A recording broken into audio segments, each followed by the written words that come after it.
Halo adik-adik, ketemu lagi dengan saya, Grace. Dalam seri cerita Alkitab, kali ini dengan judul Lebih Baik Daripada Emas. Ayat hafalan kita tertulis di dalam Yohanes 12 ayat 21. Kami ingin bertemu dengan Yesus. Pekabaran, dengan melayani, saya sedang menunjukkan Yesus kepada orang lain. Ibu, ibu, teriak Jamie. Ini adalah permainan yang bagus.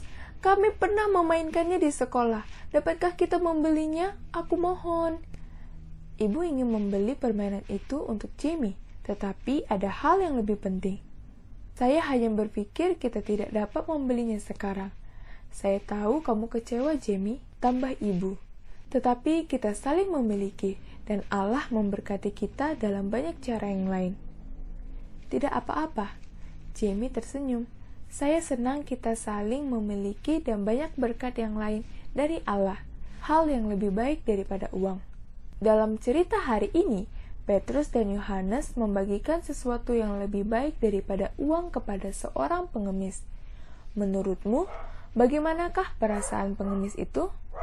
Sore itu, sinar matahari menyengat mereka saat mereka tergesa-gesa dalam perjalanan menuju ke bait suci.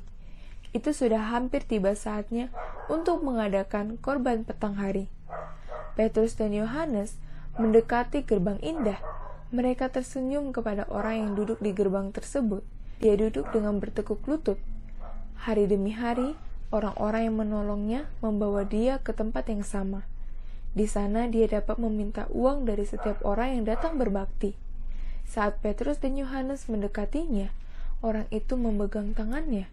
Mungkin kedua orang yang sedang tersenyum ini akan memberi kepadanya sedikit uang. Tiba-tiba, Roh Kudus mengendalikan Petrus dan Yohanes. Mereka harus melakukan sesuatu. Mereka berhenti dan berpaling kepada pengemis itu. "Lihatlah kami," Petrus berkata. Harapan muncul kembali bagi pengemis tersebut. Orang-orang memberikannya uang, tetapi kata-kata Petrus selanjutnya menghapuskan harapan pengemis itu. "Saya tidak memiliki emas atau perak," dia berkata. Orang itu melihat dengan cemas kepadanya, tetapi Petrus tidak segera berjalan menjauh. "Saya memiliki sesuatu yang lain yang dapat saya berikan kepadamu," dia melanjutkan. "Dengan kuasa Yesus Kristus dari Nazaret, berdiri dan berjalanlah." Dia sungguh takjub. Pengemis itu melompat. Dia berjalan, dia melompat ke sana kemari, dan dia mulai memuji Allah dengan keras. Senyumannya diceritakan dari satu orang ke orang lainnya. Pengemis itu masuk ke dalam bait suci bersama dengan Petrus dan Yohanes. Setiap orang mengenal dia. Orang-orang pernah melihat dia mengemis bertahun-tahun lamanya. Dan sekarang, dia tidak hanya berjalan, tetapi dia melompat. Dia mengikuti Petrus dan Yohanes ke serambi Salomo, satu bagian dari bait suci itu. Sekumpulan orang banyak mengikuti. Petrus melihat orang-orang berkumpul, bertanya, dan bersorak kegirangan. Dia melihat dari wajah mereka yang heran dan takjub kepada wajah pengemis yang bersinar itu. Petrus mengusap dadanya. Dia mengetahui mengapa Roh Kudus telah menyembuhkan orang yang lumpuh tersebut. Roh mau memberikan kepada Petrus kesempatan lain untuk membicarakan tentang Tuhan, dan Petrus mengambil kesempatan itu. "Hai orang Israel," dia mulai berbicara. "Mengapa kamu heran tentang kejadian itu? Dan mengapa kamu menatap kami seolah-olah kami membuat orang ini berjalan karena kuasa atau kesalehan kami sendiri? Tidak, itu adalah kuasa Yesus yang telah menyembuhkan orang ini.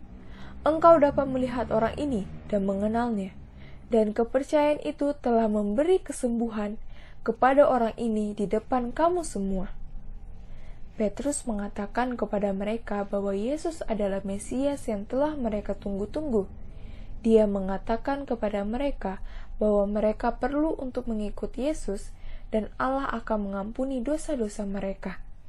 Banyak sekali orang yang percaya.